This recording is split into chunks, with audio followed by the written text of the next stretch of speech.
क्या होता है जब एक राजा को इतिहास की किताबों से निकालकर आज की तारीख में खड़ा कर दिया जाए? क्या वो नायक दिखेगा या फिर एक ऐसा खलनायक जिसके हाथ खून से सने हैं? एक सवाल जो अक्सर हमारे मन में आता है, क्या भारत के राजा सिर्फ अपनी ताकत, अपनी सल्तनत, अपने खजाने के लिए लड़ीडियाते थे? क्या उनकी तलवारें सिर्फ मासूमों का खून बहाने के लिए उठती थीं? हम अक्सर यही सुनते आए हैं, राजा मतलब युद्ध, राजा मतलब हिंसा, राजा मतलब लाखों लोगों की मौत। लेकिन क्या कहानी सिर्फ इतनी ही है या फिर इस तस्वीर का एक दूसरा पहलू भी है जिसे हमसे छिपाया गया?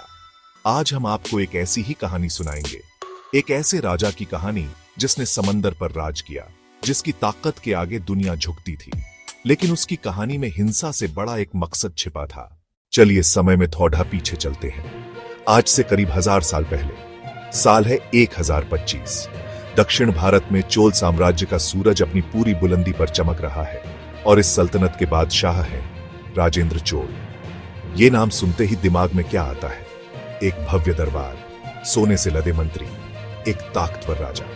लेकिन राजेंद्र चोल सिर्फ इतने नहीं थे। वो अपने पिता महान राजराज चोल की विरासत को आगे बढ़ा रहे थे, लेकिन राजेंद्र चोल का सपना उससे भी बड़ा था। उनकी नजरें समंदर पर थीं। वो समंदर के सुल्तान बनना चाहते थे। वो जानते थे कि आने वाला वक्त उसी का होगा जिसका समंदर पर राज होगा। ये वो भारत है जो मसाले, कपटी डीढ़े, कीमती पत्थर, यहाँ के बंदरगाहों पर चीन से और अरब तक के जहाजों की लाइन लगी रहती थी। कावेरी नदी के किनारे बसी उनकी राजधानी गंगैकोंड चोलपुरम दुनिया के सबसे अमीर शहरों में से एक थी। यहाँ के मंदिर सिर्फ पूजा की जगह नहीं, बल्कि आर्थिक गतिविधियों के बड़े सेंटर थे। कहानी में ट्विस्ट तब आता है जब चोल साम्राज्य की समृद्धि पर एक बड़ा खतरा मंडराने लगता है। यह खतरा किसी पैडीढोसी राजा से नहीं था। यह खतरा आया था समंदर के पार से, हजारों किलोमीटर दूर। आज के इंडोनेशिया और मलेशिया में एक बहुत ताकतवर साम्राज्य था, श्रीविजय। ये साम्राज्य उस समुद्री रास्ते पर बैठा था जो भारत को चीन से जोड़ता था। इसे मैरीटाइम सिल्क रूट भी कहते हैं। भारत से जाने वाला हर जहाज, चीन से आने वाला हर जहाज इसी रास्ते से गुजरता था और श्रीविजय का राजा इस रास्ते का टोल गेटकीपर बना हुआ था। वो भारतीय व्यापारियों के जहाजों को लूटता, उनसे भारी टैक्स वसूलता, कभी कभी तो जहाजों को डुबो भी देता था। ये सिर्फ लूट नहीं थी, ये भारत की आर्थिक रीढ़ की हड्डी पर हमला था। राजेंद्र चोल के दरबार में हर रोज खबरें पहुंच रही थी। व्यापारी शिकायत कर रहे थे, उनका माल लूटा जा रहा था। चोल साम्राज्य का खजाना जो इसी व्यापार पर निर्भर था, धीरे धीरे खाली होने का खतरा बना रहा था। राजेंद्र चोल के सामने एक बड़ी दुविधा थी।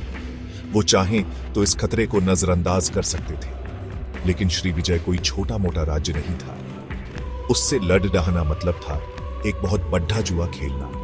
ये सिर्फ खजाने की बात नहीं थी, ये लाखों लोगों की जिंदगी का सवाल था। उनके मंत्री और सलाहकार भी बंटे हुए थे।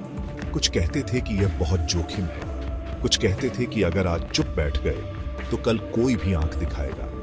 राजेंद्र चोल रातों को सो नहीं पाते थे। उनकी आंखों के सामने अपने साम्राज्य का भविष्य धुंधला होता दिख रहा था। और इसी क्षण में राजेंद्र चोल ने वो फैसला लिया जिसने उन्हें इतिहास में अमर कर दिया। और फिर राजेंद्र चोल ने अपना फैसला सुनाया। उन्होंने श्रीविजय पर हमला करने का हुक्म दिया। यह कोई आम हमला नहीं था, यह भारतीय इतिहास का सबसे बड़ा समुद्री अभियान होने वाला था। हजारों जहाज तैयार किए गए, लाखों सैनिक भर्ती किए गए, महीनों तक तैयारियां चलती रहीं। समंदर का सफर लंबा और अनिश्चित था। साल 1025 में चोल नौसेना का विशाल बेड्डा बंगाल की खाड़ी में उतरा और श्रीविजय की ओर चल पड़े रहा। जब चोल बेड्डा श्रीविजय के तट पर पहुंचा तो वहां हडकंप मच गया। पर राजेंद्र चोल की सेना बिजली की तरह उन पर टूटी। उनकी सेनाओं ने बंदरगाहों पर कब्जा किया।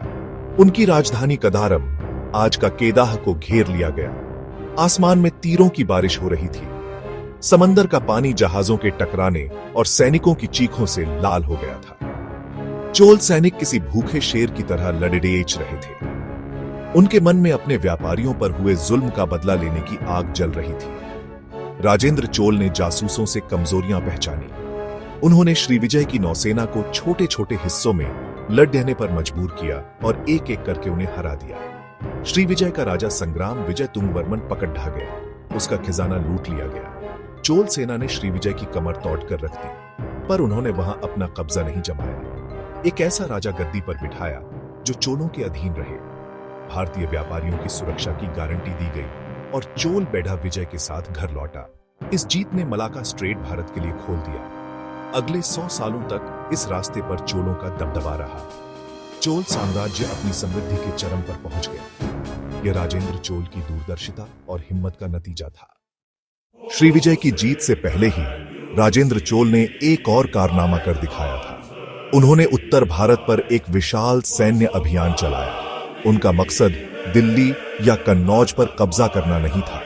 वो पवित्र गंगा नदी का जल अपने साम्राज्य में लाना चाहते थे। यह चक्रवर्ती सम्राट होने का प्रतीक माना जाता था। चोल सेनापति गंगा नदी तक पहुंचे, वहां से पवित्र जल लेकर लौटे। विजय पर वापस आते हुए राजेंद्र चोल ने गंगैकोंड चोलपुरम बनवाया। यहां चोल गंगम नामक एक विशाल झील बनवाई और गंगा का जल मिलाया गया।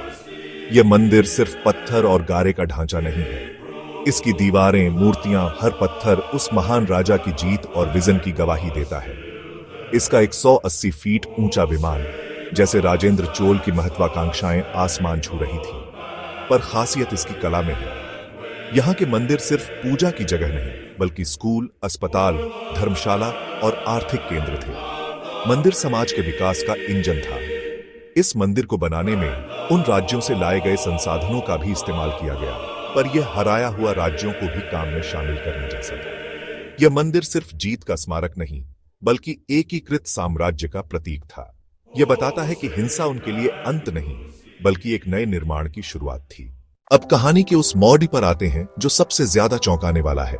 उन्होंने श्रीविजय के राजा संग्राम विजयतुंग वर्मन को वापस उसकी गद्दी पर बिठा दिया। यह एक हैरान करने वाला फैसला था। उनके सेनापति और सलाहकार भी शायद चौंक गए होंगे। वो जानते थे कि श्रीविजय पर कब्जा करना और उसे चलाना बहुत मुश्किल और खर्चीला काम होगा। हजारों मील दूर शासन करना आसान नहीं था। उन्होंने उस राजा से एक संधि की। वह चोल अधीनता स्वीकार करेगा, व्यापार सुरक्षित रहेगा और चोल उसे उसका राजपाट वापस दे देंगे। ये एक विन विन सिचुएशन थी। चोलों को जो चाहिए था वो मिल गया और श्रीविजय का राजा भी अपनी गद्दी बचाने में कामयाब रहा। तो चलिए अब वापस उसी सवाल पर आते हैं जिससे हमने ये कहानी शुरू की थी। क्या भारत के राजा सच में हिंसक थे? राजेंद्र चोल की कहानी सुनने के बाद जवाब इतना सीधा नहीं लगता। हाँ, उन्होंने युद्ध लड़े। हाँ, उन्होंने हिंसा का इस्तेमाल किया। उनकी तलवार से खून भी बहा। लेकिन क्या यह पूरी कहानी है? नहीं। राजेंद्र चोल की हिंसा एक सर्जन के चाकू की तरह थी। दर्द देती है, पर मकसद बीमारी खत्म करना होता है। उनका मकसद था बीमारी खत्म करके एक नई जिंदगी देना, अपनी अर्थव्यवस्था और लोगों का भविष्य सुरक्षित करना। तो अगली बार जब आप किसी राजा की कहानी पढ़ें, तो सिर्फ लड़ाइयों और किलों पर ध्यान न दें। जानने की कोशिश करें कि उन्होंने वो लड़ाई क्यों लड़ी, उनका असली मकसद क्या था। राजेंद्र चोल की कहानी यही दिखाती है।